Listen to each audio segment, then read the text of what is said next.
This house is now mine. There's no room for you, Rachel, so get out already. My mother-in-law cheerfully shouted, leaving my husband Bob and I stunned.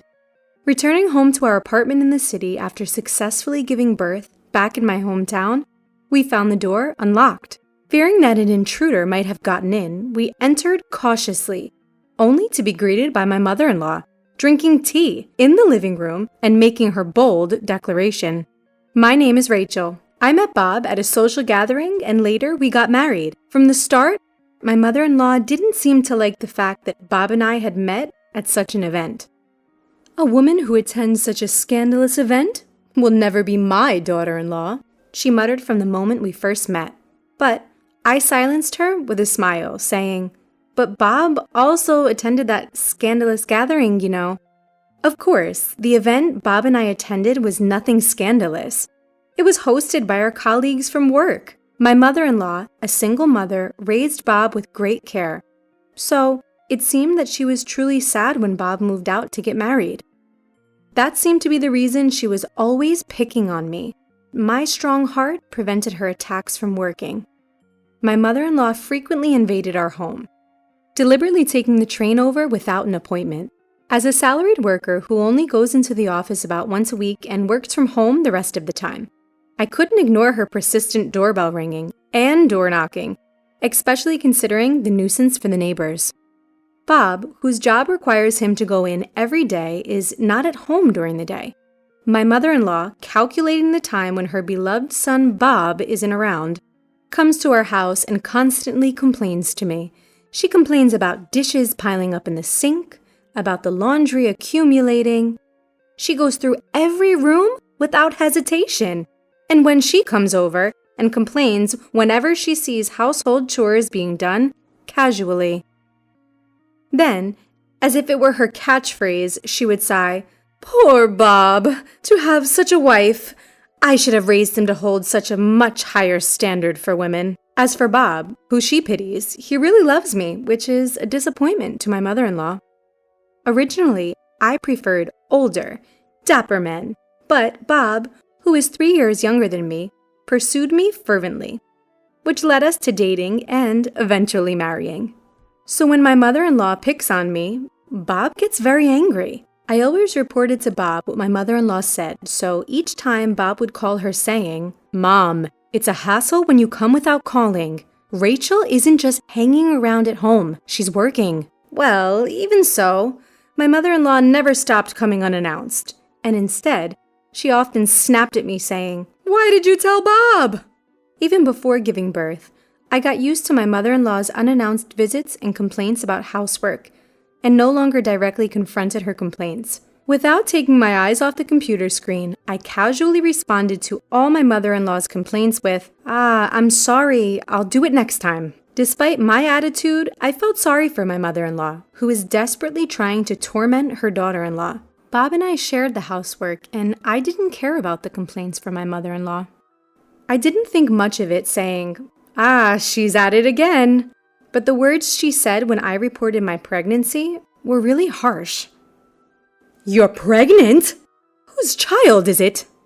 Bob and I hugged each other in joy. He was so eager that he was already stroking my flat belly, saying, "I can't wait to meet the baby." And yet, my mother-in-law seemed to think that I had made a child with another man. Huh? I instinctively responded, to which my mother-in-law continued with an angry expression. "You've betrayed Bob and made a child with another man, haven't you? After all, you're unattractive and 3 years older than Bob. A woman like you and my Bob couldn't possibly have a child." In response to my mother-in-law's confident statement, I blew up. "That's impossible! Please go home!" When I said that, my mother-in-law left the house laughing and saying, "See, you're angry because I hit the nail on the head. I'm going to report this to Bob." As she promised, my mother-in-law seems to have told Bob that Rachel's trying to make you raise a child from another man. But Bob cut off her argument with a simple, "That's impossible. Rachel would never hurt me." Bob, who said this with a laugh, was truly kind, and I was sincerely glad to be married to him. Several months had passed since I found out I was pregnant. I had returned to my childhood home to prepare for the birth. My family's home is quite far from Bob's office, so he usually stays behind at our apartment. "I miss you when you're not home, Rachel." Bob would say this, and while I thought it was sweet, I took the opportunity to spend some quality time with my parents at my family home. Then came the day I gave birth. As soon as my mother informed Bob that I was in labor, he immediately took time off work and hurried over. Seeing me in pain, Bob held my hand and, looking like he was about to cry, said, "I wish I could take your place." I think I was delirious from the pain because I yelled back, "Then do it!" "Sorry, Rachel, I can't." Of course he refused, but Bob encouraged me through my labor, and I finally gave birth to our baby. When they handed me our tiny newborn, I felt a warmth well up inside me. Was this what it meant to be a mother? I was so moved. I cried. Bob was also deeply moved and repeatedly thanked me. We named our son Jacob and spent a few peaceful days at my family's home while we settled into our new roles as parents. Having a baby completely changed our daily rhythm, and there were many challenging aspects. But I believed that we could overcome anything as long as we were together. But when we returned to our apartment in the high-rise, we found the door unlocked and my mother-in-law drinking tea in the living room. Even though she always acted as if the apartment was hers, I had no idea why she was in our home. "Bob, did you give your mom a key?" "No, I didn't." When I quietly asked Bob, he vehemently shook his head in denial. Upon seeing this, my mother-in-law snorted and showed us a key she had placed on the table. "I saw the key hanging at the entrance, so I borrowed it to make a copy." Indeed, we had a key hook at our entrance and would leave our key there, but I never thought my mother-in-law would steal it and make a copy. I was taken aback by her audacity. Seeming pleased with herself, my mother-in-law finally noticed Jacob in Bob's arms and stood up. "Well," my mother-in-law smiled as she looked at Jacob's face. Then she spoke to Bob. "Isn't that Rachel's child with some unknown man, Bob? You don't need to hold him. You're not the victim here. Just go home with me, Bob. You don't need to have anything to do with a woman like Rachel." "You're still saying that? This is our child. I don't mind if you have a DNA test done." "Why should I have to do that? It's obvious when you look at him. The baby is ugly. Just like Rachel. He looks nothing like my handsome Bob." As she said this, my mother-in-law looked from Jacob to Bob. Then, seeing the look on Bob's face, she froze. Bob was glaring at her, a furious expression on his face. "Bob, I've always told you not to come to our place without asking, and not to say mean things to Rachel, and yet you've made a duplicate key, and you've come here? What is this?" "I was just trying to protect you." "What you're doing is not protecting me. All you've done is cause trouble for me. Rachel and Jacob are not ugly. Rachel is beautiful, and Jacob has a cute face.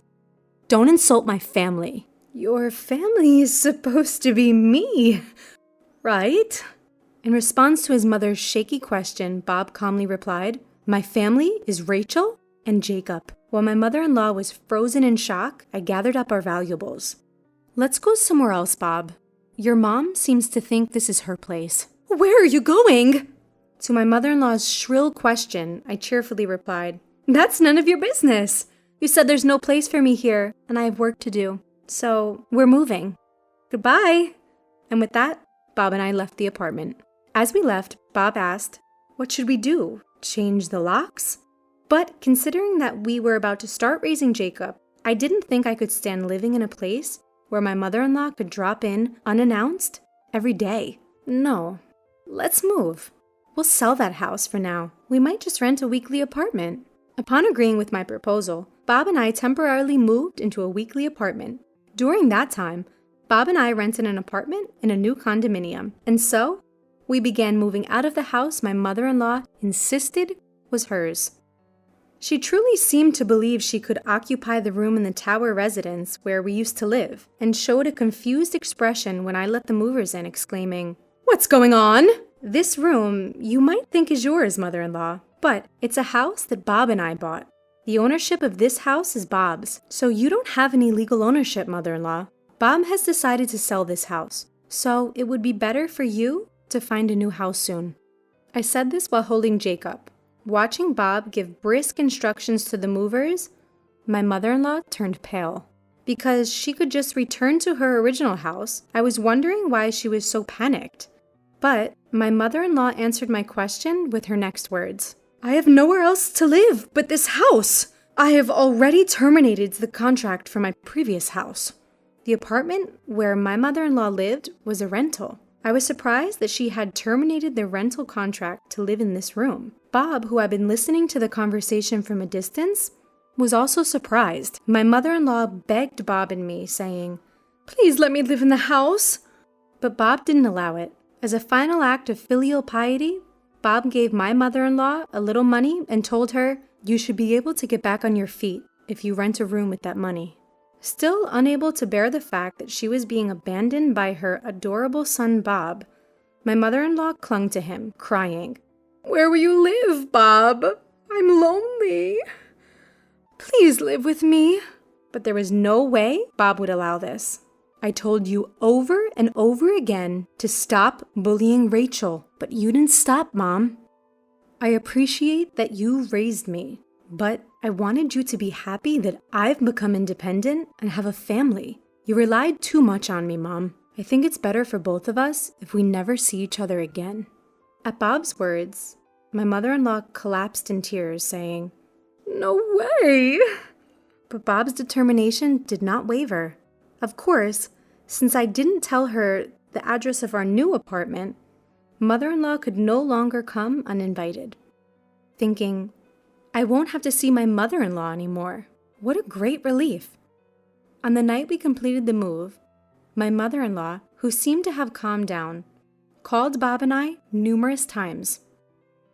Busy taking care of Jacob, I hadn't paid attention to my smartphone and was startled to see the large number of missed calls late at night, so I set it to reject her calls. As her only son, Bob couldn't completely abandon his mom and took her calls for a while. But every time Bob answered the phone, she began to spew insults about me. She even said that Bob was being brainwashed by me, and Bob seemed to be fed up with the phone ringing at all hours of the day and night. Even kind and patient Bob seemed to be at the end of his tether as these days continued. Mom, I've tried not to abandon you because you are my mother and you raised me with care, but I'm at a limit. Despite my repeated warnings, you won't stop bad-mouthing Rachel. And I don't think you'll ever change, Mom. I won't answer the phone anymore. But I hope you can forgive me. Bob seemed to feel a great deal of guilt for abandoning his own mother, but he would break down if he had to listen to his wife being bad-mouthed every day. Having received the declaration of severance, my mother-in-law was crying on the other side of the phone. But Bob firmly cut off all ties with her since then. Despite Bob, the landlord, telling her to leave within a week, my mother-in-law refused and continued to live in the empty room. Confused by my mother-in-law's refusal to leave, we consulted a lawyer. When we conveyed through the lawyer that we might end up suing her, it seems my mother-in-law finally left the house. We don't know what kind of life my mother-in-law has been leading since then, but she had been receiving financial support from Bob, so now that that's gone, I think she must be living a financially strained life. On the other hand, Bob, Jacob, and myself are living a peaceful life in our newly purchased home. We were relieved when a new tenant quickly bought the room in the tower residence that we had decided to give up. Bob has taken paternity leave, so I'm not struggling with single-handedly raising our child.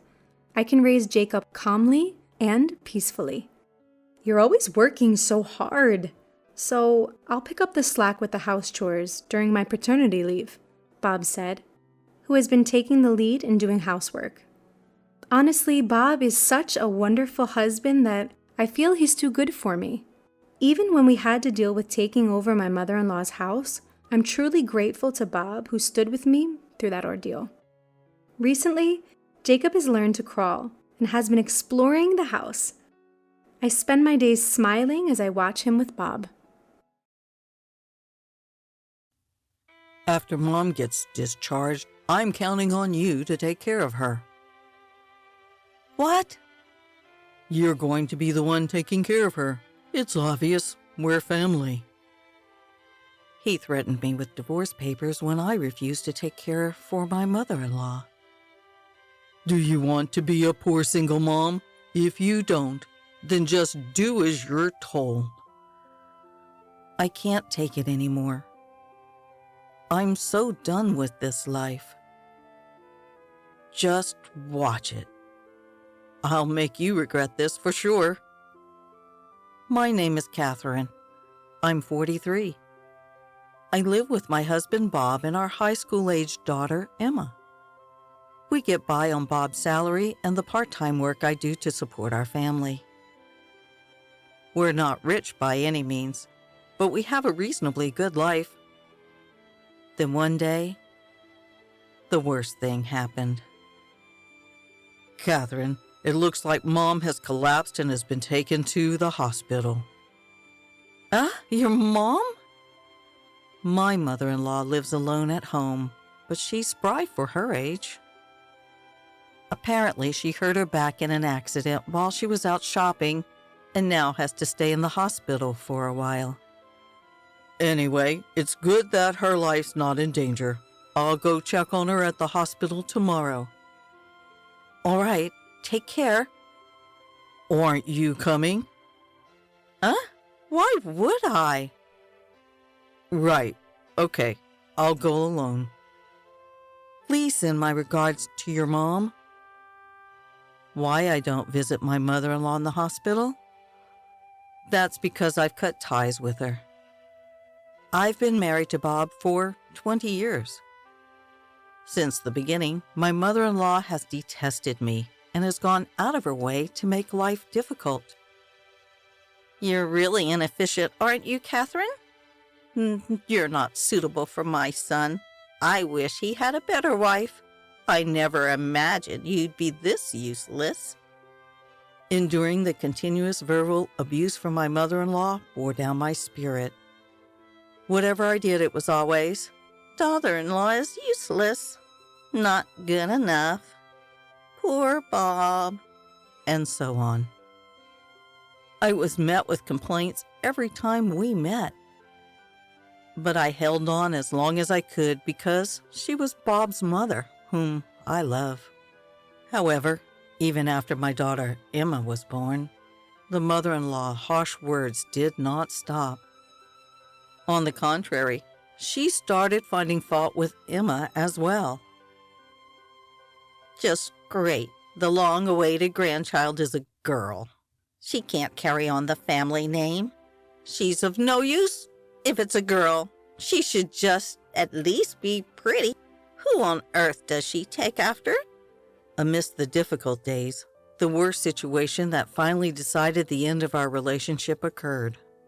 One day, when my mother-in-law was unusually relaxed at our house, my daughter ran up to her with a picture book. Granny, can you read this? The moment Emma handed over the book, mother-in-law knocked it down and hurled at Emma. Don't touch me with your dirty hands. I don't need an unattractive grandchild like you. Emma was startled by her grandmother's loud voice and began to cry. Granny's scary. I'm scared. She must have been very sad. She was sobbing, and it hurt me to see her like that. Even yelling at my young daughter, I had reached my limit. "Hey, mother-in-law, what do you think you're doing?" I rushed over, but my mother-in-law showed no signs of remorse. Rather, she snapped, "It's your daughter's fault." "You've got to be kidding. I saw what you did. You knocked Emma's book out of her hand, didn't you?" She tried to touch me with her dirty hands. Is there a problem? Dirty hands? How can you say that? If you're going to do this to my daughter, don't come to our house anymore. Huh? Don't get cheeky with me. I don't care about you all. I just came to see Bob. This is also the house of me and Emma. Stop making silly excuses. In this way, my mother-in-law got into a big argument. Bob just stood there flustered saying, "Hey, both of you, please stop," and didn't even warn his mother. Mother-in-law eventually went home grumbling all the while, but this proved to be the final straw. "I can't deal with your mother anymore. I'm fed up with you not defending me and Emma. Let's get divorced." When I said that, Bob started flustered again. "Hey, wait a minute. Even I find my mom tough to deal with. I just couldn't say anything because it was all so sudden today. I'm on your side, Catherine and Emma." People can say anything they want, but unless you act on it, it means nothing anyway, and I can't take it anymore. Then my husband made a proposal. Okay, if you insist, Catherine. I don't mind if you cut ties with my mom, but please, I beg you, don't divorce me." I was torn. Would there be any benefit staying with such an unreliable husband in the future? Even if we cut ties, could I really avoid any interaction with my husband's mother forever? In the end, the reason I didn't go through with the divorce was because of our daughter. Our daughter adores her father, and he's a good and caring dad when he's with her. For our young daughter's sake, taking away her father right now wouldn't be right. So I decided to put the divorce on hold on the condition that I'd sever ties with my mother-in-law. But if anything else happens, I won't be lenient. "I get it. I'll talk to my mom too."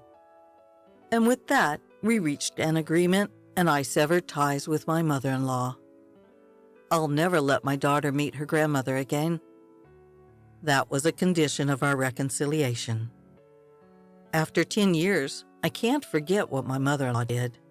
As for visiting her, that's out of the question. Frankly, what happens to my mother-in-law isn't my business. A few days later, my husband came to me with a serious look on his face. "Catherine, I need to talk." "What is it?" My husband looked awkward in response to my question. "It's about my mom. Apparently, she'll need care after she's discharged." "So what?" "It'll cost a lot if she goes to a facility, right? So I was thinking we should take care of her at home." "Oh, that's impressive. Good luck." "No, not me. You." "What? What is he talking about?" "What? You're not seriously. You know that my mother's in a bad way, right, Catherine?" "So what? You know I've cut off all ties with your mother, right?" He fell silent. The fact that he even suggests this was beyond my comprehension. To avoid any unwarranted expectations, I laid it out for him clearly. "Look, I have a job too, you know, and there's no way I can take on the responsibility of caring for your mother." "But you're just working part-time, right? Surely you can find some time to take care of my mother."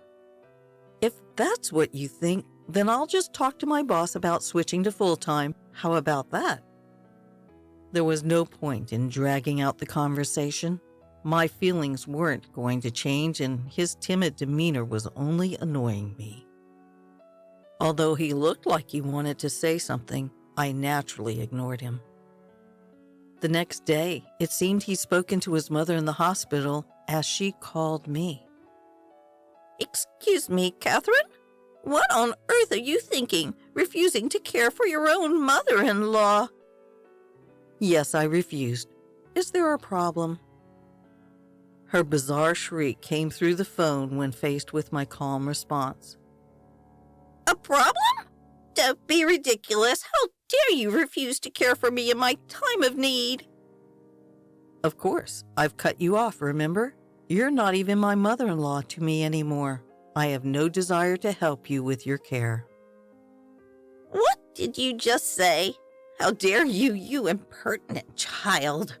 Absolutely will not tolerate this refusal." To be honest, I considered just hanging up on her. It was a hassle. But if I didn't firmly reject her now, she'd probably just keep calling. I was prepared to settle this today, so I faced off with my mother-in-law. Do you remember why I cut you off in the first place, mother-in-law? What do you mean? Are you implying I've done something wrong? Have you already forgotten? Because of your insidious bullying and your appalling attitude towards my daughter, my husband also agreed to this decision. Goodbye. Wait, hold on. With no further discussion, I ended the call and promptly blocked her number. A few days later, Bob tried to bring up the topic again. Hey, about my mom. Again. I couldn't hide my irritation as I responded. Just so we're clear, I have absolutely no sympathy for my mother-in-law, no matter what happens to her. I've told you again and again that I won't provide care, right? Unexpectedly, her normally compliant husband shot back without hesitation. No, you're going to take care of my mom. Count on it. What? What does he mean? I've repeatedly stated that I don't want to have anything to do with my estranged mother-in-law. Is he like a chicken, forgetting everything after taking 3 steps? Count on it is not the response, right? I said I won't provide care, remember? I fired back defiantly, but my husband is different today. No matter how much I argue, he persistently pushes back. The heated argument I had with my mother-in-law on the phone days ago came to mind. Probably my mother-in-law had given him a piece of her mind afterward. Anyway, you're going to take care of my mom. It's obvious, isn't it? What? Former family, right? Remember, it was your idea to cut ties with your mother. That was then. My mom is now weak, and it's a different situation. She's not as energetic as she was after hospitalization, yet you're still talking like a child. Childish? Me? The reason we're in this situation is because of that damn mother-in-law's childish harassment. And according to the conversation on the phone, your mother-in-law seemed pretty lively, didn't she? And even my husband repeatedly demands I take care of his mother. I'm not going to back down. No matter what you say, I can't do what I can't do. And if it's that important to you, you can do it yourself. At that, her husband silently handed her a sheet of paper. What's this? Can't you tell? It's a divorce paper. To her shock, her husband had presented her with a completed divorce form. If you don't want to get divorced, take care of my mom. My silent disbelief only prompted my husband to pressure me more.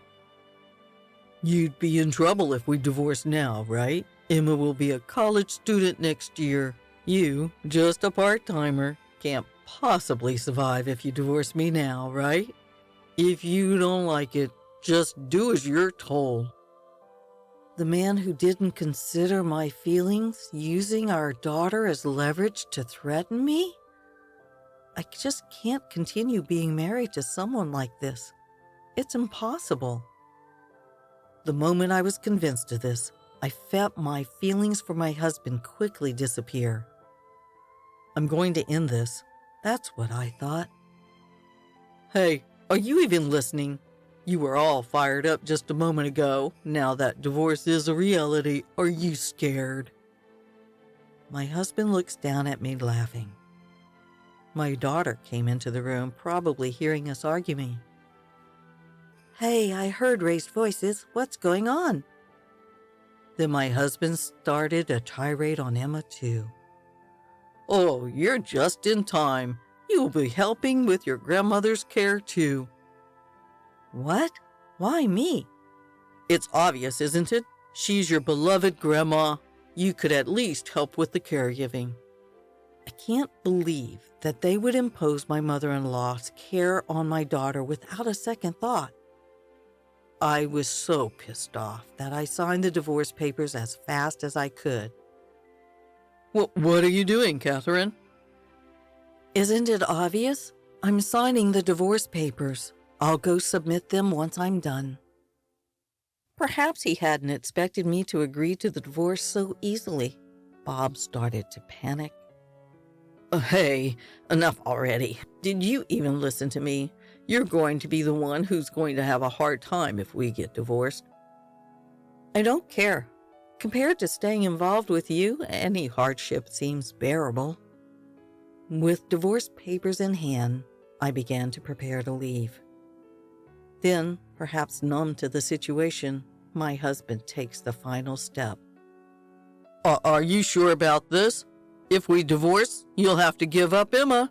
I'm warning you, I'll get custody. You'll never see our daughter again.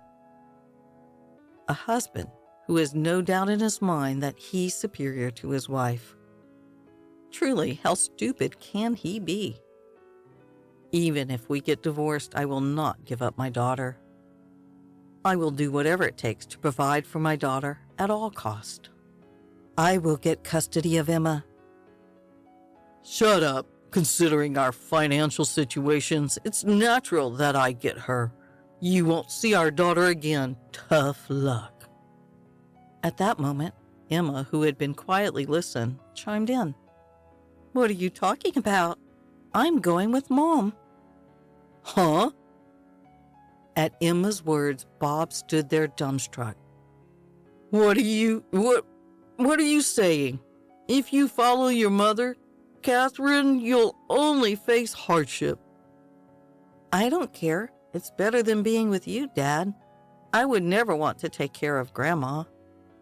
That's right. My daughter had not forgotten what my mother-in-law had done to her in the past. I really hate Grandma for bullying Mom. I'm also disgusted with you, Dad, for not helping my mom. I don't care about the money. I'm going to live with Mom. At my daughter's words, a surge of indescribable emotion wells up within me. I had hoped she would choose to come with me, but I never imagined that she thought it through so much. My husband, looking quite pathetic, started trying to persuade us to stay. Wait, just a second, wait. If you two are gone, who's gonna take care of the house? Why don't you do it yourself, Dad? My daughter responded with a smirk. You can take care of Grandma, do all the housework, all by yourself. That's impossible. I have a job, you know. So what? Mom has been working, doing house chores, and you want her to take care of Grandma on top of that? Expecting others to do what you won't do yourself? That's ridiculous. So out of touch. My daughter gave my husband a thorough tongue lashing, leaving him completely stunned. Eventually, he resorted to his usual tactic of crying to win us over. Oh, why are you guys blaming me so much? I just asked for a little help with the caregiving. There was a time when we might have let it slide, but neither my daughter nor I have that kind of patience anymore. Looking at my crying husband, all we could do was shake our heads in disbelief. Let's go, Mom. Let's hurry up and pack our things. Right. My daughter and I each packed our belongings, took the divorce papers, and left the house. My husband kept crying, trying to stop us until the last moment, but of course, we ignored him completely. We submitted the divorce papers at the city hall, and our divorce was finalized. My daughter and I decided to live at my parents' house for a while. By the way, my family runs a flower shop. Right now, I am working part-time and helping out with the family's flower shop, trying to save money for my daughter's college tuition. My husband continued to contact me persistently, even after that. Mom is throwing stuff at me. Help me. I can't handle it anymore on my own. Please come back." Since he was so annoying, I blocked his contact. Living with my ill-tempered mother-in-law every day must be quite a struggle, and it seems that my husband is having to care for her day and night without any sleep. Finally, my company has moved to shorter working hours and my paycheck seems to be barely scraping by. If I had known it would come to this, I should have done whatever it took to put my mother-in-law into a facility. Well, it's too late to talk about what I should have done now. Besides, thanks to my husband making a fuss about caregiving, I'm able to spend these days with my daughter. I guess I should thank him for that bit. From now on, I want to live each day in cooperation with my cherished family. My name is Kayla. I graduated from college 5 years ago. I moved out and started living on my own when I began college. That's because my father was a bit of an eccentric person. I was his first child, but he had hoped for a boy. When I was born a girl, he didn't even try to hide his disappointment and was hard on my mother. Even as I grew up, my father never accepted me as his daughter and hardly showed me any love. I have no fond memories of my father from my childhood. All I remember are his cold eyes and the many words he used to reject me. My mother protected me and showered me with love.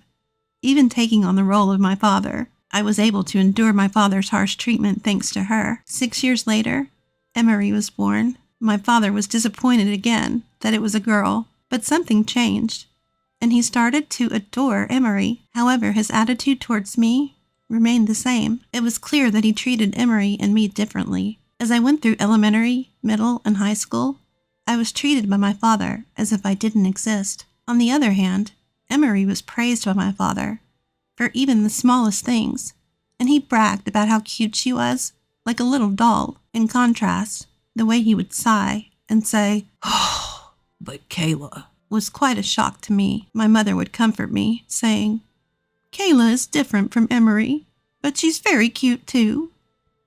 But it didn't resonate with my shattered confidence. When I went to college, I decided to move out and live on my own. I loved my mother, but I had no feelings for my father, who showed no interest in me. I couldn't bear to live with him any longer. He reluctantly paid my college admission fee, but declared that he would not help with tuition or living expenses. He said that if there was any money, it would be used for Emery. I had to hustle to make ends meet through scholarships and part-time jobs. My college life was consumed by studies and work, with no room for the typical joys of youth. I had almost no connection with my family during my student days. My mother would contact me occasionally, but there was no communication from my father or Emery, and I didn't reach out to them either. When I was job hunting after graduation, the most important thing for me was the salary. I had to repay half of the scholarship I received, and I knew from my part-time work how important income was. With the recommendation from my senior professor and my hungry spirit in the interviews, I secured a job offer from my first choice global consulting firm. My mother was thrilled as if it were her own achievement, but my father and Emery showed no reaction. I thought I was prepared for that, but it still left me feeling lonely and empty. Reaching a state of enlightenment isn't so easy, is it? I threw myself into my work once I joined the company. I think I needed a place to channel these lingering feelings of frustration. Thanks to that, I learned my job faster than any of my peers. With support from my seniors, I was able to satisfy major clients and secure ongoing contracts. I was steadily climbing the ladder of success. My income was rising in proportion to my achievements. 5 years into my career, I had grown into a leader, trusted with multiple projects. During this successful period at work, I received a call from my father, who I hadn't heard from in years. "Your mother's had an accident and is paralyzed on one side. I want you to come home and take care of her. You're probably just loafing around, so I'll give you a task." I was shocked to hear that my mother needed care after an accident. I hadn't told my father about my job, so he had assumed that I was unemployed and useless. But more than that, I was worried about the misfortune that had befallen my mother. I didn't want to return home, but my desire to help my beloved mother was stronger. I immediately applied for remote work at my company. Fortunately, my global company was ahead of others in allowing telework, and the environment was in place. I decided not to cancel the lease on my current apartment, thinking it might be best to keep it, even though it seemed wasteful to pay rent. So, I returned to my family home, taking only what I needed. It had been about 9 years since I left home to go to college. My mother's condition was more serious than I had thought. She was paralyzed on one side and couldn't walk on her own. Luckily, her mind was unaffected, and she could speak normally, but her immobile body looked very painful. I confronted my father about why he hadn't contacted me for the several months since my mother's accident and her home care, but he was as indifferent as ever, saying, "Telling you wouldn't make her better. I called you this time because I had no choice." Indeed, I, not being a doctor, couldn't do anything to help my mother recover. But I couldn't believe a father who wouldn't inform his daughter about her mother's plight. Months after my mother became immobile, the house was in a terrible state. Clothes were strewn everywhere, dishes were piled high in the sink, and the rooms were covered in dust and garbage. My mother's care had been completely neglected, and her back was covered in bed sores. I had no expectations of my father, but Emery was supposed to be living there too. What had Emery been doing? The answer became clear with her first words. "I can't do housework, so I can't take care of Mom either. I'm relieved now that Kayla's back." Emery, spoiled as she grew up, had become a self-centered person who couldn't do anything around the house. I started by cleaning the rooms. The mess and the dirt that had accumulated over several months couldn't be fixed in a day, and I spent nearly a week on this task. It took me that long because I had to care for my mother during that time. My mother kept saying she was sorry to have me care for her, but I cheerfully and energetically attended to her, hoping she would get better. While I was engaged in housework and caregiving, neither my father nor Emery did anything to help.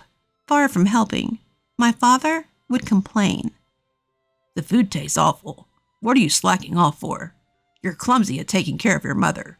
You have plenty of time since you're just loafing around. Do it properly." To him, it was only natural that I should do the housework and caregiving. Emery would say, "Kayla, wash my clothes for me. I'm wearing them to school tomorrow. Kayla, tea please." I was treated like a servant, especially by my father, who was convinced I was a neat. Indeed, I was mostly shut in my room doing telework, housework, and caregiving. But to my father, it seemed like I was just a shut-in. Even though telework was my main work mode, I still had to go to the office regularly.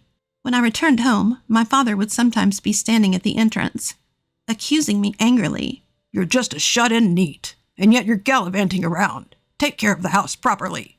His angry voice echoed throughout the house. From behind him, Emery would add, "You're really useless. Just going out to play?" I was exhausted. Every time I left the house to go to work, I would be met with insults and sarcasm from the two of them. I had made it a habit to go to my kept apartment and relax alone, tidying up the room before returning home. I was truly glad I had kept this room. The unreasonable demands and harsh treatment from my father and Emery grew stronger day by day. "You must have some savings. Even if you're a neat, contribute money to the household." My father, who worked me so hard, was now demanding money. "I'm going on a day trip with my friends, so give me some funds." Emery, who did nothing around the house, was begging me for pocket money. What was I to those people? Not a daughter, not a sister. The painful days continued. One time, Emery screamed, "My ring is gone, Kayla! Do you know where it is?" Of course I didn't know anything about Emery's ring, and I had no interest in it since our tastes were different. When I told her I didn't know, she stormed into my room. I was slow to react to Emery's sudden action, and I was a beat late in following her into the room. When I arrived, I heard Emery's triumphant voice from inside. "See, here's the ring. Kayla stole it, didn't she?" Emery came out of the room with the ring, pointing her finger at me and shouting. There was no way that thing was in my room. I immediately realized that Emery had set a trap. It was harassment for not giving her pocket money. Emery quickly tattled to my father, who had just come home. "Stealing Emery's things. You're truly pathetic. I don't remember raising a daughter who would steal." No matter how much I explained, my father wouldn't believe me. Emery added, "We don't need a thief, Kayla, do we?" If it weren't for your mother's care, I'd kick you out right now. Know some shame. And so I was labeled a thief. One evening at dinner, my father suddenly became furious for reasons unknown. You useless person. Can't even do housework properly. Making food like this. Still not contributing money to the house.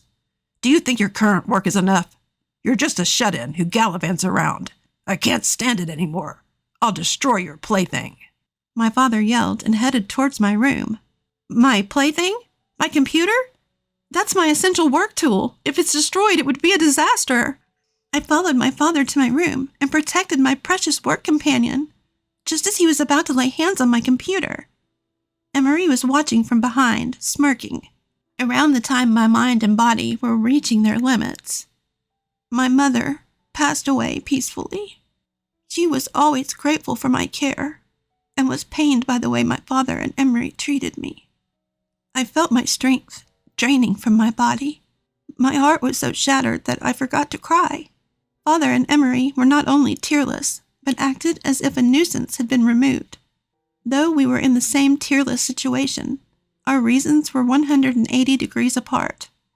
After my mother's funeral was quietly conducted, my father called me into the living room. Your mother's gone, and you're no longer needed. I want you to leave immediately. We don't need a useless NEET who can't even contribute money to the house. I had a feeling he would say something like this, but I never thought it would actually happen. I asserted my hard work up to now, but my father was adamant about me leaving. Emery added, "Are you planning to stay here and be a NEET? You're such a parasite." A parasite, that's a good word. You're like a tick or a flea. I felt dizzy from the barrage of harsh words. Also, about your mother's inheritance, you must renounce it. There's nothing for you. I hadn't thought about my mother's inheritance at all. The love I received from her was enough. It was something I had never received from my father or Emery. "I don't want it. I'll renounce it, and I'll leave, okay? I'll leave right away." I asked for one day's grace to pack and immediately began preparations. The next day my father said, Are you ready to move? Hurry up. "I'm leaving. I'll have nothing to do with this house or you two anymore. Goodbye." I loaded my packed belongings into the taxi I had called. I realized anew how few possessions I had. Returning to my parents' house after 9 years and leaving again. This time, I would never return. I had spent a hollow time realizing the reality of my father and Emery, but I was satisfied that I could help my mother. I returned to my kept apartment and applied to switch from telework to regular work. However, I was glad I had kept the room. My previous daily life returned. No, I worked even harder than before. I wanted to forget everything. About 3 months later, I received a call from my father, whom I had cut ties with. I didn't want to answer, but I reluctantly picked up the phone. Hey, what's this promissory note? It's an outrageous amount, isn't it? Are you a NEET? How much are you earning a month? Frantic, my father began firing questions, one after another. Of course I'm not a NEET. On the contrary, thanks to my dedication to my job, I believe my income is considerably higher than others my age. And I had quite a bit of savings accumulated from working. When I first started caring for my mother, I bought various equipment and tools to make her environment a little better. Knowing that the household was financially strained, I also contributed to the monthly living expenses to ease my mother's burden. Yes, long before my father demanded money for the house, I had been contributing. I even paid for Emery's tuition to alleviate my mother's worries. My mother, grateful for my various expenses, insisted on making it clear and had a promissory note drawn up between us. My financial support had amounted to a considerable sum, and that promissory note had overlaid my father and Emery in the form of a negative inheritance. As for me, I was exempt because I had renounced the inheritance.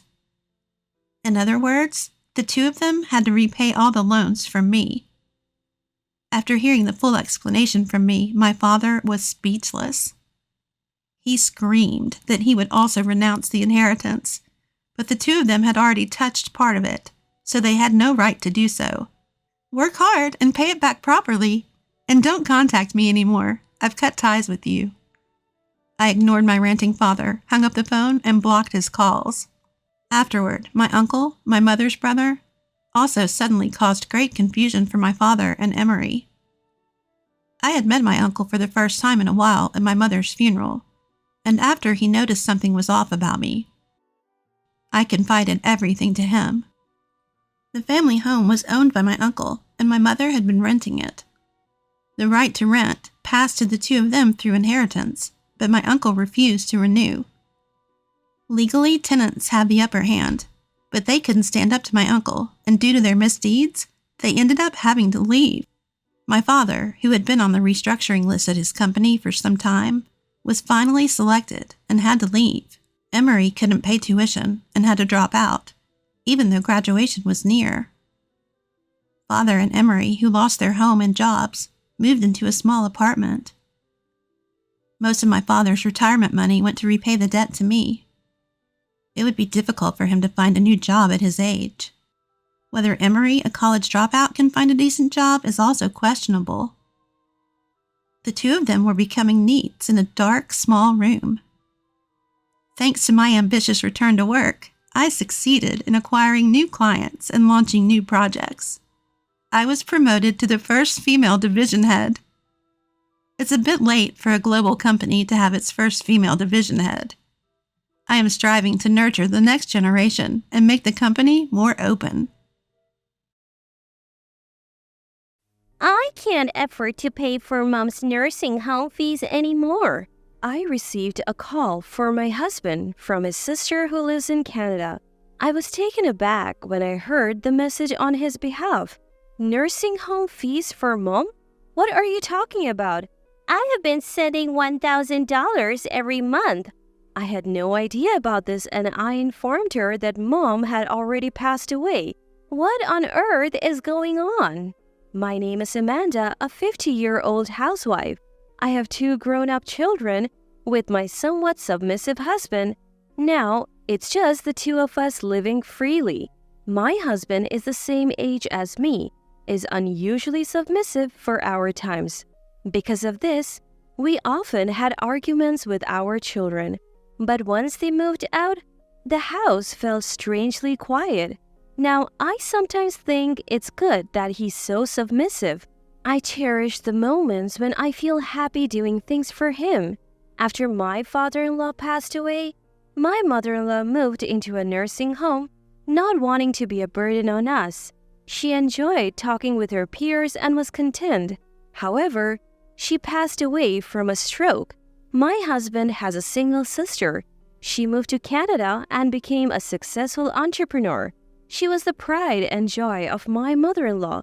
So when Mom passed away, we wanted to inform her, but my husband said he couldn't reach her.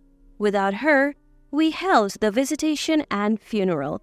Months after settling my mother-in-law's belongings and interment, the sister we couldn't contact reached us. Amanda, it's been a while. Is my brother there? It was unusual for her to call the landline. If she wanted to reach my husband, she could call his cell. I told her he's been coming home late from work lately and suggested she try his cell. I also told them that my number had not changed. She said she already tried but couldn't get through. She had something important to convey, so she called the house. I offered to take a message for him and she agreed. Please tell my brother that I can't continue paying the $1,000 monthly fee for Mom's nursing home. Mother-in-law's nursing home fee requested by my husband is $1,000?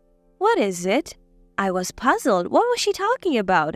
Should I pretend to know or tell her I had no idea? But Mom had already passed away.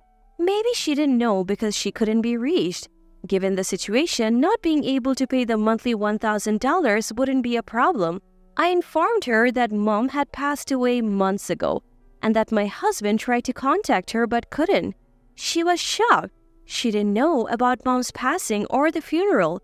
She said she had spoken to my husband over the phone after that. Of course, my husband knows that his mother has passed away. Why didn't he tell her about Mom?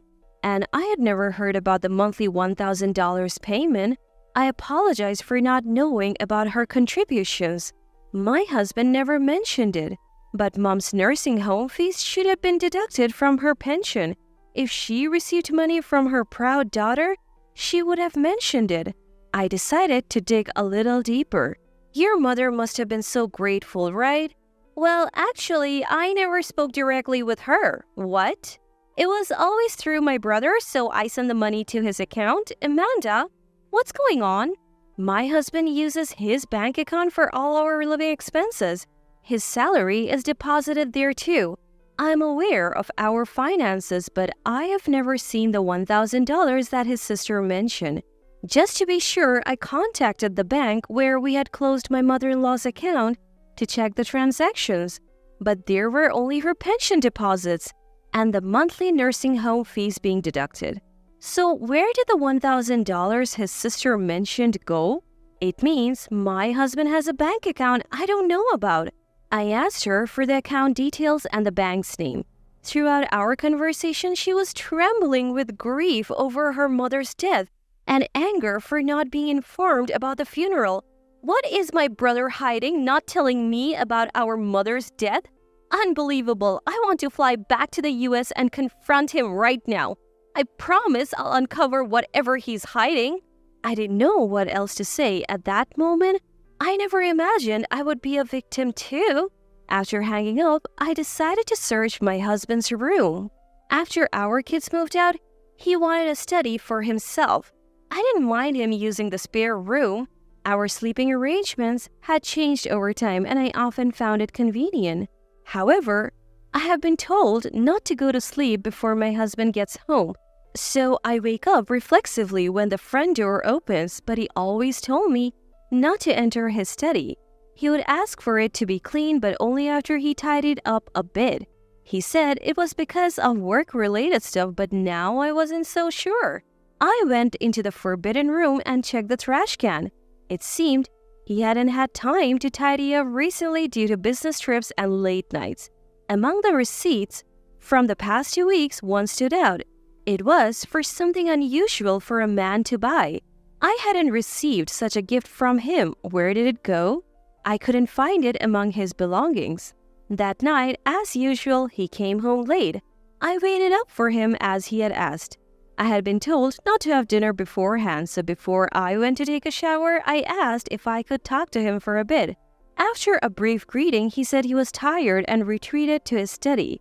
He took a shower later, but then went back to his study and didn't come to bed. I felt more distant from him than ever. Of course, since the bedrooms are starting to become separate, it feels like it's too late, but I can't help but feel a little distant. The next day, I took the suspicious receipt to a private investigator. The findings revealed an unexpected side of my husband. When I shared the news with his sister, her anger intensified. I felt foolish for always trying to be the obedient wife to my submissive husband. What a joke! He was just pretending. He can't treat me like some housemaid. I'll show him. His sister and I hatched a plan. One day, after all preparations were made, he said he was going on another business trip. I saw him off as usual, but I knew this wasn't a regular trip. After he left, I prepared for a divorce, boarded a plane to Canada, and left the US. I met up with his sister upon landing in Canada. His sister was already keeping an eye on my husband and pointed out where he was getting cozy with a woman in the lobby. Seemingly content, they sat down, arms wrapped around each other. How could they be so brazen in public? I had to hold back my anger for the sake of our plan. The receipt I found in my husband's study led to some shocking revelations from the private investigator. Firstly, he was alone when he made the purchase, but a conversation with the store clerk revealed the gift was likely for a younger woman. It was a pricey piece of women's jewelry, a design popular among younger women. My husband was having an affair with a younger woman. My husband was having an affair with a woman and he also gave her expensive accessories. Once I knew about the affair, the rest was easy to piece together. The $1,000 his sister sent every month was going into an online bank account my husband had secretly opened. He had been using that money for trips with his mistress, disguised as business trips. He often went on these business trips on a set day each month. From this pattern, we deduced he would be in Canada today and executed our plan. His sister mentioned he had been to Canada before without any apparent reason, probably scouting locations to impress his mistress. And this was after his mother passed away. How could he not tell his own sister the truth? He seemed like a devil in disguise. As my husband was deep in conversation with his mistress, his sister and I confronted him. Seeing me, someone who shouldn't be there, shocked him. He dropped his travel bag and let go of the woman. Fancy meeting you here. Business in Canada? Does your company even have international dealings? I have little social experience. I might be naive, but the investigator had informed me that his company had no international business. We recently started. She's a local interpreter. He stammered, trying to cover up. That's when the woman shouted, "You liar! You said you were single!" and slapped him. Turns out, she was in our plan too, because she was a victim as well. He had lied about being single and hinted at marriage. She was in her 20s and didn't want to waste time on a man with no intention of settling down. While I despised her, I also felt sorry for her. Once we revealed the truth, we decided to either make her an ally or not. Based on her reaction, she was devastated to learn she was the other woman. She agreed to help with our plan. His sister suggested we move the confrontation to her place, away from prying eyes. There, we grilled my husband. He had asked his sister for the $1,000 monthly, supposedly for their mother's nursing home fees, just to fund his escapades. He had never been money-minded, so I had given him an allowance. But he decided the amount as their relationship deepened, that wasn't enough. He feared getting caught if he asked me for more, so he lied to his sister. When their mother passed away sooner than expected, he panicked. Instead of telling his sister the truth, he lied, saying he couldn't reach her. It wasn't that I couldn't contact her, but that I hadn't contacted her about her mother's death or about mother-in-law from the beginning. I reported it as unreachable. I was afraid of losing the monthly $1,000 and scared of facing my sister if she found out, he admitted. If she returned for the funeral, she might discover his deception. He said he was afraid that someone would find out how he had defrauded them of his money. How could he be so selfish? He had no idea how hard it was for a woman to work alone in a foreign country. His sister, though successful, was still single and probably wanted to save for the future. How did you come up with $1,000? To think he used her hard-earned money on his affair? Between this and hiding their mother's death, how could he trample over people's feelings like this? I couldn't comprehend it. He was fundamentally different from me. I can't be with you anymore. I want a divorce. My husband didn't respond. I wished he would show some remorse, even just a hint, maybe. But he didn't. He questioned how I, who had never worked a proper job, could survive after a divorce at 50. Could I really make it without him, the one providing for me? Of course, I knew the reality, but that's not what I needed to hear right now. Even though I knew, I still wanted a divorce. I was utterly fed up with my husband, who never understood my feelings. I boldly confronted him with evidence, including photos from a private investigator agency. Realizing he would surely lose in court, my husband finally agreed to my demands and signed the divorce papers. The next day, my sister-in-law kindly offered to let me stay until my flight back to the US. My husband tried to join, but she firmly said she didn't remember having such a worthless brother and kicked him out. I hadn't submitted the papers yet, but emotionally, he felt like a stranger. Just the thought of being under the same roof irked me, so I backed up my sister-in-law. His mistress thought, I don't need a middle-aged man with such a terrible character. She was disgusted by him using a family death for his own desires and left my sister-in-law's house. Abandoned by both me and his mistress, my husband seemed to chase after her. They had a spat outside, and it seemed she dumped him for good. As a result, he was left wandering in Canada, a place he chose for a romantic getaway, without even understanding the language. The next day, I returned to the US and immediately filed the divorce papers. I also moved to a new place I had been preparing for. Though I had limited experience in society, I wasn't a housewife for no reason. I had saved money secretly over the years, and when I told my kids about everything, they offered some support. In today's age, 50 is still young. I believe I can start a second chapter in my life. From time to time, my kids visit, and my days are filled with joy. In fact, I feel my relationship with them has improved since the divorce. As for my ex-husband, he somehow managed to return from Canada. But the home he returned to was a mere shadow of its former self. He didn't expect me to act so quickly. He probably hoped to persuade me to reconsider the divorce after returning. Now that it's impossible, he must be in shock. In future, he will be burdened with a divorce settlement from me and repaying the money he deceitfully took from his own sister. I also heard his mistress is suing him demanding, "Give me back my 20s." Most of his salary goes to these payments, and he's living in extreme poverty. I have even heard he's been spotted at soup kitchens. I don't feel pity. My fallen ex-husband?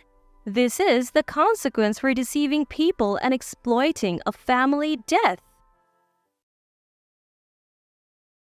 Can you even handle being with a crying baby? It was the night I came back home after giving birth at my parents' house, and my husband dropped this bomb on me. In my arms, our newborn daughter Amelia was crying. She's just been born, it's natural for her to cry. I don't care. Originally, I planned to stay at my parents' house until Amelia and I were both stable. However, my husband said, "Come home already." So we came back. Now, because of his shouting, Amelia's crying escalated. "You two sleep in the kitchen." "She'll catch a cold." He insisted on this absurdity because the kitchen was the furthest room from the bedroom. "How about you take responsibility? If I get sick from sleep deprivation, I have work tomorrow, so just go to the kitchen." Realizing that arguing was futile, I took Amelia and left the bedroom. As I left, I heard him say, "Who do you think is feeding you?" and couldn't help but shed tears from humiliation. My name is Sophia, and I'm 27 years old. I married Oliver after a year-long workplace romance. He's a sales ace, handling even the toughest deals with grit and calculated strategy. I still remember feeling reassured by his demeanor. In the early days of our marriage, Oliver was somewhat henpecked, but our life was mostly harmonious. That all changed when I became pregnant. He stopped doing household chores altogether. When I complained, he coldly retorted, "We're living on my income, so it's only natural." This was something I couldn't have imagined coming from Oliver before. Well, that may be true, but Oliver told me to focus on raising the child after getting pregnant, and I had to quit my job. I had no income, but that didn't mean I was willing to do all the housework. Just as I was about to speak up, he cut me off. "Before you say anything, take a look at this." With a smug smile, Oliver showed me a divorce paper with his name on it. I was stunned and impulsively grabbed the paper in front of me. What the heck is this? "It's as you see. No income, no housework. Then divorce is the obvious next step." Taking a moment to think, I replied in a shaky voice, "I'll handle all the housework." You should have said that from the start. The thought of our unborn child made divorce absolutely out of the question. Oliver knew that, which is why he brain-dished the divorce papers at me. Frustrated, I bit my lip hard. From that day on, our lives changed dramatically. any slight grievance and Oliver would wave the divorce papers in my face. I had no choice but to go along with whatever he said. His assertiveness and cunning at work turned out to be disastrous in our home life. Despite being treated like a maid, our baby was growing healthily, and the due date was just a month away. Can I go back to my parents' house a week before the due date? I couldn't imagine Oliver being any support during my childbirth. That's why I wanted to give birth at my mom's place. Sure, go ahead, but I'll keep these. He snatched my credit and ATM cards from my wallet. I have to eat out since you're not doing the chores. You are covering the costs. No complaints, right? In our account was a savings we agreed not to touch until the baby was born. I wanted to snatch back the cards right away, but I held back. If I refused now, Oliver wouldn't allow me to go back home. Weighing the loss of our savings against the fear of giving birth alone, I reluctantly nodded. Giving birth alone was just too frightening for me. A week later, I checked into a hospital near my parents' home. I gave birth to a healthy baby girl. I named her Amelia because Oliver said I could choose the name. My mom was enamored by Amelia and cuddled her constantly, making me feel a little awkward yet warm inside. After getting discharged, I temporarily returned to my parents' home. I had planned to rest at my mom's place for about a week to recover after giving birth. But when I got home, I had a call from Oliver who hadn't contacted me once while I was in the hospital. Where the hell are you? I called the hospital because you hadn't come home and they said you were discharged. I am at my mom's place. I'll be back in about 5 days. Get back here now. How long are you planning to slack off from cooking, cleaning, and laundry? I had just given birth. I was in no condition to handle chores. I tried to explain this to Oliver, but he wouldn't listen. Finally, he sent me a photo of divorce papers, so I reluctantly prepared to go back. You're leaving already? Yes. My husband wants to see Amelia as soon as possible. My dad passed away early and my mom raised me by herself. I didn't want her to worry, so I lied.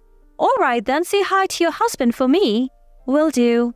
Perhaps, picking up on my guilt for lying to Mom and my anxieties about my impending marital life, Amelia began to fuzz in my arms. When I got back to Oliver's place, the house was a mess.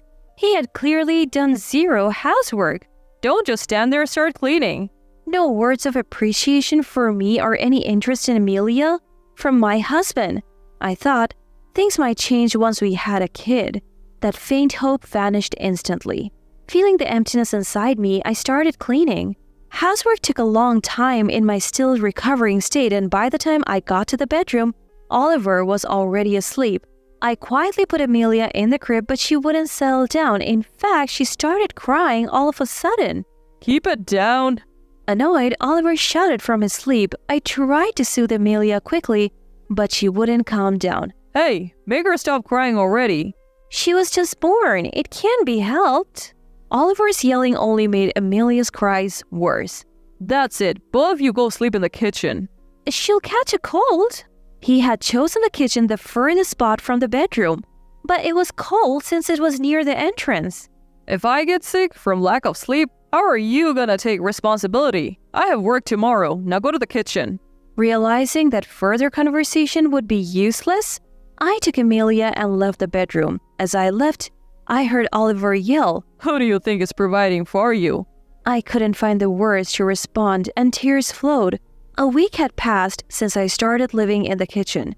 Juggling childcare and household chores had brought me to my limits and I constantly felt sluggish. One day, feeling exceptionally fatigued, I took my temperature and found it was over 102.2 degrees Fahrenheit. I urgently called my husband at work. Hey, I've got a high fever. I'm sorry, but is there any way you could leave work early? What? You think I can just do that? I just need you to look after Amelia while I go to the hospital. Out of the question. You gave birth to her, you raise her. Plus, I don't want to catch whatever you got. I'm staying out tonight and you are paying for the hotel. Oliver hangs up, mocking me as he does so. What do I do? What do I do? I can't master the energy to take action. I'm consumed by anxiety. Slowly, my thoughts become fuzzy and my vision starts to darken from the edges. Just before I lose consciousness, I hear Amelia crying. I'm sorry for being such a useless mom, I mumble in my heart. When I come to, I'm lying on my bedroom bed. My mom is next to me looking worried. What happened? That's what I would like to know. You weren't answering any of my calls. I came to check on you and found you collapsed in the kitchen running a fever. I was shocked. My mom says this in a business suit. It's a 3-hour drive from her home to mine. It's not a short distance, but she came as soon as her work was done. A sense of relief and shame brings tears to my eyes. What happened? Mom looks surprised at my tears, but quickly offers me a kind smile. I reach the breaking point of days of tension and I burst into tears telling her everything about my marriage so far. By the time I finish, I'm calm. You should leave him. For your sake and for Amelia's. Mom advises. Amelia sleeps peacefully in Mom's arms. I have made up my mind about what to do. The next day, I'm feeling much better. Oliver was supposed to come back home instead of staying out, so Mom and I wait for him to return. Past 8 p.m., we hear the front door open and Oliver's voice saying, Anyone still alive? Mom probably thought his words were insensitive. She frowns and looks unhappy. Oliver comes into the living room and sees Mom. He starts to say something, but I cut him off. I have filed for divorce. What? I continue to speak to Oliver, who's standing there with his mouth agape, clueless. The divorce papers have been accepted. What? What are you doing making decisions like that? Finally, Oliver seems to understand the situation. You were the one who handed me the divorce papers first, and I'm going to demand alimony as well. You can unilaterally divorce me and then demand alimony. That's ridiculous. Absolutely ridiculous. I could see my husband Oliver thinking, if I just act confident, she'll back down like she always does. I can handle it. We'll be billing you $80,000, by the way. My mom spoke up out of the blue. Oliver was surprised for a second but then smirked dismissively. $80,000 for a divorce retainer? No way. Oh, I get it. You're both just after my money because you think you can't survive without me, right? But sorry, I studied law in college. Your threats won't work on me. In fact, I'll be the one to get a retainer. Oliver thought he had the upper hand and flashed an obnoxious grin. Why did I ever marry someone like this? I have no clue anymore. My mom is an attorney, I said. What? As if, to put the icing on the cake, my mom showed her attorney badge. Is that real? Oliver fumed at me. You never told me your mom was an attorney. I told you she works in a law firm. Oliver had apparently assumed my mom was just some secretary. As I spoke, he looked utterly baffled like a fish out of water.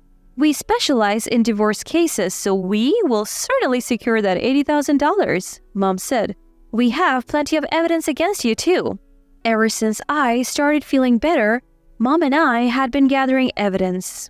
I laid it all out in front of Oliver, the bedding that proved we had been sleeping in the kitchen, insulting messages he sent via WhatsApp, divorce papers, and credit card statements. Finally, Oliver seemed to understand his situation. His face turned ashen. This is all a joke, right? We can't be getting divorced. I have been through too much for this to be a joke, I replied. I'm really sorry. I didn't know you were so sick. Can we start over? Oliver grabbed my hand. I almost pulled away but decided to look him straight in the eyes. He seemed hopeful. I forgot to mention, we will also be seeking child support, I said with a smile. His face looks like he was about to cry. Leaving him behind, Mom and I left the house with my daughter Amelia, who was now smiling instead of crying all the time. We eventually billed Oliver $90,000 for the divorce. While I was hospitalized, he had been gambling and wasting my savings, so we added another $10,000 to the bill. I had told the story to a former colleague, and it had spread throughout Oliver's company. Now he's socially isolated there. He's living frugally in an old, rundown apartment trying to save for the divorce and child support. Oliver once reached out, wanting to see our daughter. My answer was a solid no, followed by blocking his number. I never want to see him again. As for me, I live with my mom and daughter. We are so close, neighbors are jealous. On weekends, we all go to the park. Though Amelia is still young, I'll soon be working part-time at a law firm thanks to my mom's introduction. For Amelia, who's going to grow up and to give peace of mind to Mom, who will always be there to protect me. I want to work hard. I'm Emily. I live with my husband Ethan and his parents. His dad is pretty quiet. He has hobbies, but doesn't talk much. He's harmless, but his mom is the real problem. She clearly dislikes me and doesn't even try to hide it. I've pretty much experienced every passive-aggressive move in the book. Ethan defends me, but it's like talking to a brick wall. No matter what I say, they just won't listen. At breakfast, she'll say, "What's in today's soup?" I reply, "It's just regular soup." "No, it's not. It's spicy and it raises my blood pressure." "Well," I say, "please take that up with the soup manufacturer. I made it according to their instructions." "Goodness, using something like that?" "I'm busy. If you have the time to pick on me, use it to make a better soup." Mom, maybe practice cooking first. That one time you made that slimy soup was a disaster. That was just one mistake. Stop bringing it up. I'm done with this. All right, please clear the dishes. You always leave them stuck on. I don't know what you're talking about. With that, she slams the door behind her and leaves the dishes as they are. She's always like this, quick to criticize but never actually doing anything herself. She doesn't set an example, nor does she correct her ways. I'm sorry. It's fine. It's the usual. But it's not like the stress doesn't build up. Her behavior isn't limited to just breakfast issues. Hanging the laundry. Hey, I told you to hang it the way I do it, didn't I? Well, if you don't like how I do it, you can hang it yourself. Why should I? It's your job. Mother-in-law, you're a housewife, right? You said housework is the job of a housewife. I get to take a break now that you're here. I've been doing it all along. How many times do I have to tell you? I'm a working mom. Starting to lose your memory? Oh my, you're such an ungracious person. Even so, mother-in-law never actually hangs the laundry. She won't even take it in, let alone fold it. When the laundry's done, "Hey, did you clean?" Mother-in-law finished her morning chores and seemed displeased with me, coming over to complain again. I wish she'd channel that energy into helping around the house. But mother-in-law stands imperiously in front of me, without any cleaning supplies, screeching at me in a shrill voice. Annoyed, I retort, "The Roomba's handling it." She turns red and fumes. "You're slacking off." "I'm not.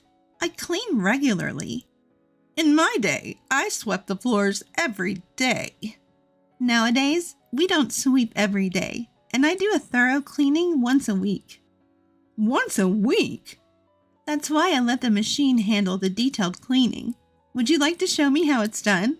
"It's your job." "So I let the machine take care of it. Now, if you'll excuse me, I have work to do." "You act so high and mighty for someone who doesn't do much." Mother-in-law dislikes everything I do and complains at every turn. This holds true even when relatives gather. She keeps bullying me in front of them. Nothing seems to have changed this year either. "Long time no see. How've you been?" "You look well, Linda." "I didn't ask you, did I?" Before greeting Linda, mother-in-law gives me a sharp look and waves me off with her hand. "No need to be like that. You seem unchanged as well." "Same old, same old. Always so cheeky and annoying." "Why can't we all just get along?" "I'm trying to get along. I'm offering guidance." "That's just bullying, you know?"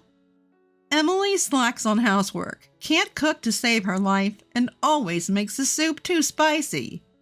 I have to admire my mother-in-law's knack for exaggerating everything I do in the worst possible way. But Linda and the others don't seem to mind, knowing her tendency. "Even so, Emily cooked this year's meal, right?" "Yes, I did." "How's the taste?"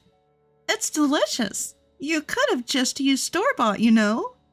I could have bought something, but using store-bought feels like admitting defeat, something I can't bring myself to say. Besides, I don't actually hate cooking. As long as there's no one to complain, that is. Exactly. Since you're not good at it, just use store-bought. Didn't you say store-bought was unacceptable for the end of the year? I never said that. I remember a conversation we had at the end of the year. Emily, what are you planning for New Year's dishes? Well, I should start prepping soon. Prices are going up. You're buying it? I was a bit irritated by her presumptive tone, so I retorted, "No, I'll make it myself." Her usual lack of listening skills is almost impressive. You said it's getting expensive, which means you're buying it. If you knew it was pricey, you should have ordered early. What are you talking about? I said the ingredients are getting expensive. Oh, stop making excuses. I'm tired of this. Can we drop it? How rude. Disrespecting your elders like that? Sure, whatever. My mother-in-law, who probably doesn't remember our end-of-year conversation, starts bad-mouthing me again. She really lacks charm, you know. It'd be nice if she could be more straightforward. Linda looked at mother-in-law in disbelief. Emily, I'm impressed you put up with mother-in-law like that. What do you mean? Exactly what I said. I didn't ask you. No, seriously, that's what I mean. Well, it's fine. I'm actually planning to move out soon. What? Wait, why? Are you thinking of divorcing? I mean, if it were just mother-in-law, I'd consider it. What about Ethan? Oh, didn't I mention? We're moving out. What? What do you mean? We're relocating. Mom insisted we live with her, but she won't stop harassing Emily and doesn't lift a finger around the house. So, we're okay to move. I see. That's great. The person you can't stand is leaving. Thanks for your help. Do you think you can just do that? Of course. We're not children. Neither is Emily. There's no way your dad would allow it. My father said it's fine. No other way around it. Mother-in-law looked worriedly at father-in-law, but father-in-law just nodded. It's your fault they're leaving in the first place. We have nothing to leave behind here. Even the house is a rental. It won't be a problem. They've agreed to take care of the funeral cost, at least. With that, father-in-law stood up and handed mother-in-law some papers. It's time for us to end this. I can't live with a woman who enjoys tormenting people. What father-in-law handed over was divorce papers. It turned out father-in-law was more observant than he seemed. Noticing his wife wasn't doing her chores and was bullying me, it got him thinking. When his son Ethan discussed moving out, he made up his mind to divorce. So where am I supposed to live? You're an adult. Go wherever you want. Dad is leaving too. I'm leaving in 3 months. You'll need to vacate this place. You've got enough time to figure something out, like finding a live-in job or something. I'm not a monster. I'll leave you a good amount of money. Mother-in-law seemed unable to keep up with this sudden turn of events. For now, please rest in your room, she was told as she was guided to her bedroom. Linda, I'm sorry for involving you, especially at a festive New Year's gathering. Why apologize? This is a wake-up call. And if you're making a new decision, then it's something to celebrate. Perfect for the new year. Linda responded, laughing heartily. After the New Year's commotion, mother-in-law became a recluse. I felt a bit guilty, but didn't know what to do for mother-in-law, who was in the situation due to her own actions. So for now, I slipped some pamphlets of adorable rental apartments through the gap under her door.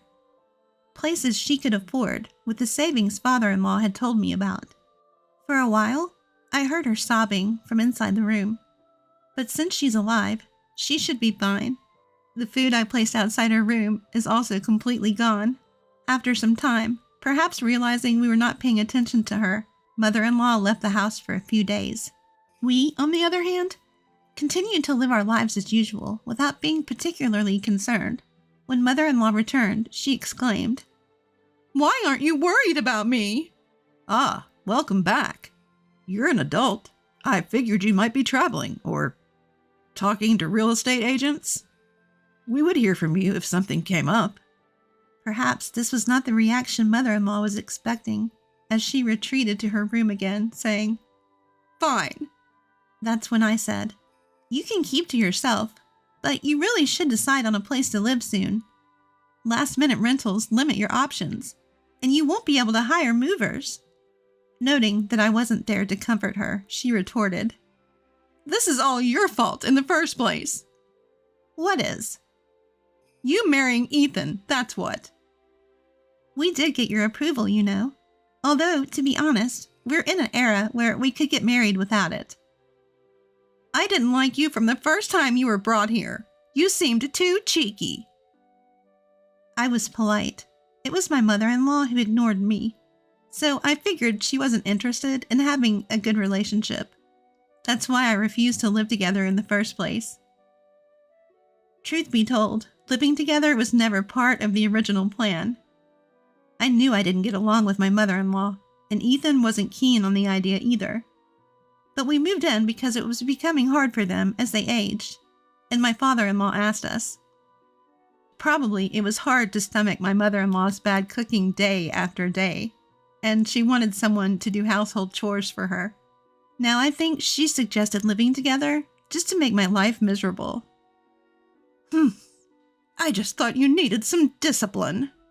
But when I first came, the house was a mess. The house was terrible when we first moved in. It was cluttered, barely any floor to walk on. Papers overflowing from shelves, dusty furniture everywhere.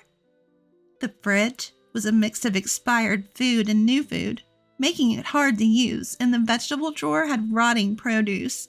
We took days off and spent a week making it livable. Given the current state, if we rent a new place, it'll turn into a mess again. Should I teach you how to maintain it? I don't need it. But your room is still messy. From the door, I can see her room cluttered, the floor hidden beneath piles of discarded clothing. Are you okay with that? It'll get messy again soon. I'll be fine. Days later, we moved out of the house. My father-in-law plans to leave in a few days, too. Worried, I decided to check on my mother-in-law. When I arrived, I heard some strange noises from inside the house. Hello? Is everything all right? I walked in to find the house in terrible shape again. The floor was inexplicably soaked. Laundry was overflowing from the washing machine, and yet the clothes hung up to dry were crumpled. The kitchen sink was piled high with dirty dishes, and I could see at least 4 brooms and dustpans. This is a mess again, isn't it? What brings you here? Well, just doing the usual final walkthrough before moving out. You may not be aware, but it's a big deal if we don't return the house to its original state. Half of what I'm saying is true. I also came because father-in-law asked me to. The house has to be empty before we hand it over. Though, looking at its current state, that seems impossible. When are you handing over the house? Next week, right? What about your move? I've already found a new place. The movers are coming the day after tomorrow, so I was planning on tidying up. Then why is everything soaked? I was trying to clean the house. So you did a wet wipe down. So you didn't, or should I say, you didn't even know how to? I just forgot, okay? Why not just be honest? We're not living together anymore. Enough with your nagging. All right, I won't help you then. Didn't your mother-in-law teach you how to clean? Turns out, mother-in-law really can't do household chores.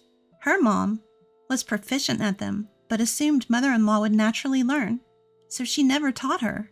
Her mom thought the same, that her daughter would be just fine by just observing her. So mother-in-law never learned cooking or cleaning. Perhaps because of that, mother-in-law couldn't do any household chores even after getting married. After Ethan was born, she managed some tasks, but only at an elementary schooler's level. And you still managed to be such a mother-in-law from hell. I'll be honest, because it's the end. I was ashamed of my incapability. I thought if I criticized you, my shortcomings wouldn't be exposed. I see. Mother-in-law had her reasons, but that didn't make it acceptable for me. Being unable to do something doesn't justify attacking someone else. When I told her this, she replied, I still can't accept you, no matter what. At that point, there was nothing left to say. I left my in-laws' house. On the day of the handover, even though it wasn't necessary, I found myself near my in-laws' place. As I approached, I could hear father-in-law's loud voice from several houses away. Didn't I tell you we were closing today? Well, the movers didn't show up. How do you expect to move like this? But, no buts. Get this sorted out by this evening. How do you expect me to do that all by myself? Not my problem. Even from a distance, it was clear my mother-in-law couldn't handle the move by herself. I glanced over at Ethan, who was with me. Ethan caught my gaze and sighed. I appreciate the concern, but maybe we should go home. I can't drag you into this mess. Oh, come on. I feel sorry for her. I really didn't, but I made a pitiful face for Ethan's sake. Inside, I was trying hard not to burst into laughter. Holding back giggles, I looked down, and Ethan must have mistaken it for crying. You're so kind, even after what she did. Let's go home. No more heartache. Yes, I'm sorry. As I wiped away a tear brought on by suppressed laughter, Ethan looked even more sympathetic. Feeling relieved, I thought there would be no more mother-in-law issues from now on. I did feel a bit guilty about my father-in-law, but he was also to blame for neglecting her, so this seemed fair. I hope he steps up for the final leg. My name is Lily. I'd been dating with my husband Michael since we were in high school. We got married right after graduating from college. Michael is intelligent and landed a job at a renowned company after graduating from an Ivy League university. He's tall, handsome, and I've always been proud to call him mine. People would often tell me, "You're so lucky, Lily." But being together for so many years since high school, I began to wonder if love could fade. Michael's behavior had noticeably changed recently. Whenever I tried to strike a conversation, he would be absorbed in his phone, ignoring my words, and he started coming home from work increasingly late. Even on his days off, he would often leave home, claiming he had leftover work. I had a bad feeling about all of these. The confirmation of my suspicions came when I went out for lunch with a friend on one of my off days.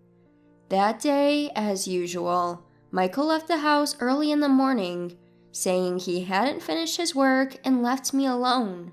I complained about Michael's recent behavior to my friend, and she reassured me saying, "I'm sure Michael is just busy with work." While we were having lunch at a trendy cafe terrace, my friend suddenly exclaimed, "Oh, isn't that Michael over there?" Following my friend's gaze, I saw Michael indeed. He was supposed to be at work, but there he was. He looked like he was waiting for someone, glancing around nervously. This place was nowhere near his workplace. As I watched him with a sense of unease stirring within me, a woman rushed over and hugged Michael without any hesitation. Unaware that they were being observed, the two of them shared a passionate embrace, even going as far as to kiss, with no regard for the people around them. Michael was having an affair.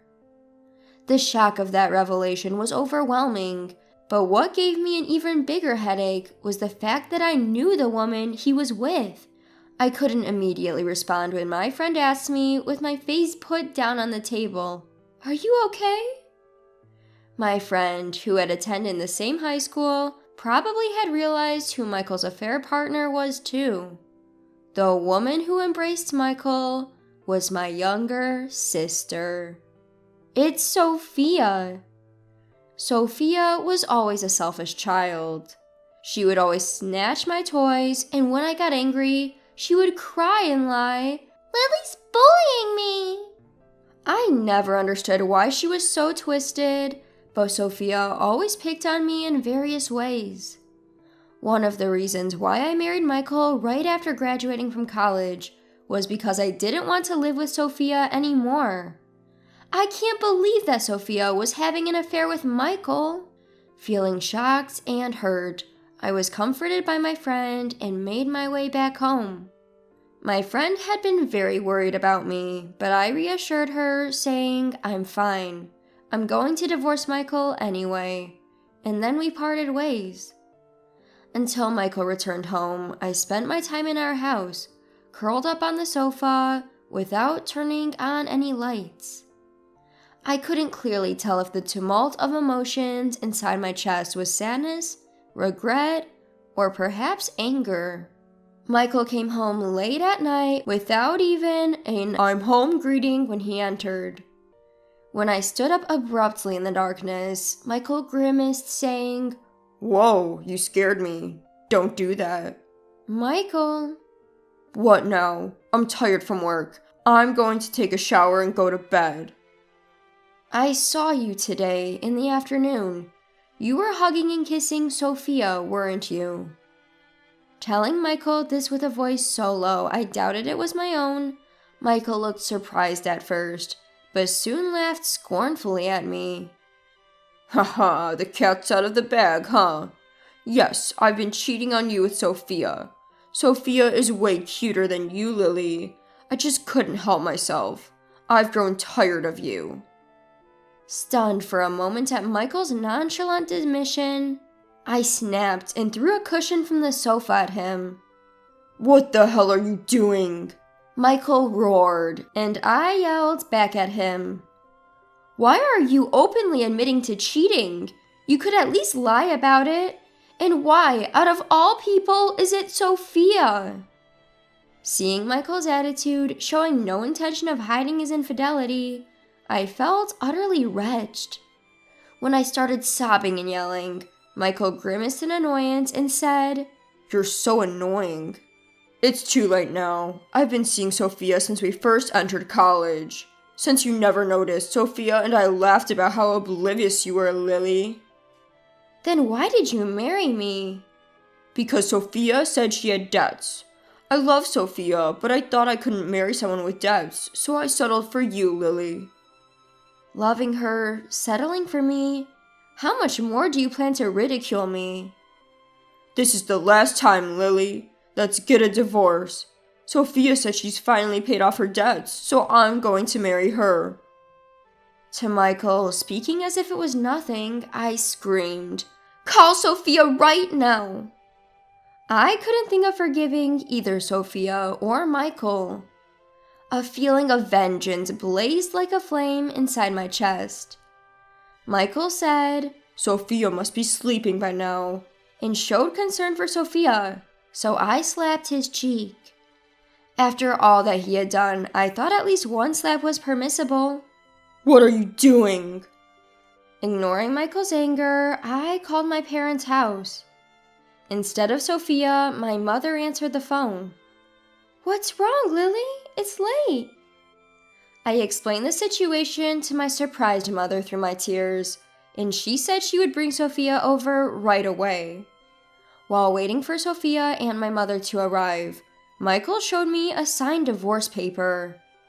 "I always prepared to divorce you if I felt like it," boasted Michael, and I shouted back, "Do you think I can bear to be with someone like you?"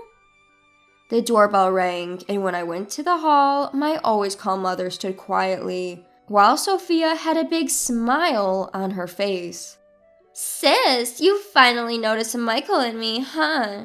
I thought you'd never notice and grow old without knowing." I felt a chill run down my spine at the sight of Sophia, who had stolen my husband, grinning at me. My mother sat next to me when she came into the house, and Sophia naturally sat next to Michael, leaning against his shoulder. In disbelief at the scene unfolding, I asked Sophia, "Is it true you two have been seeing each other since college?" Sophia admitted with a smile, "Yes. Michael is cool and smart, so I've always been envious of you. I didn't think a wonderful man like Michael would suit an ordinary woman like you. Don't act like it's only natural after stealing my husband. I will never forgive you two. Never in my life. Sophia clung to Michael and said, "You're scary," when I pronounced it like a curse. Feeling frustrated to the brink of losing control, I shouted at my mother next to me, "What do you think of this, Mom?" Then my mother said something shocking. "It's not a big deal. Michael should just remarry tomorrow." What? I was left dumbfounded. Ignoring my astonishment, my mother continued, "It's kind of Michael to marry a girl like Sophia. However, I won't forgive you for causing Lily distress." I understand. With my father having passed away, my last bastion was my mother alone. I was taken aback that even my mother had casually accepted the remarriage, and it seems Michael was surprised too. "I have only one condition," my mother told Michael and Sophia.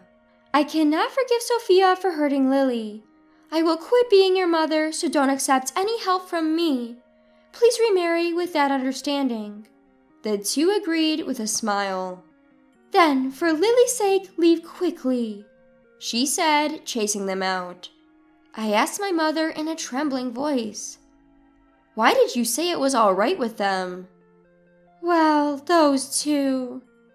I laughed involuntarily when I heard the reason why my mother readily accepted their marriage. I wanted revenge, but there was no doubt that marriage would be the greatest revenge for those two. The married life of Michael and Sophia will definitely be a hardship.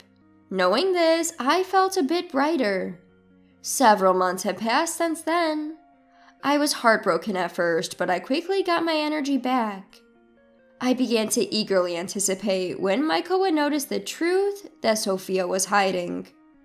Though it was heartbreaking to have been cheated on, I now find myself appalled at the fact that I was married to such an unethical man. Then, the day I had been waiting for arrived. The day Michael realized Sophia's lies.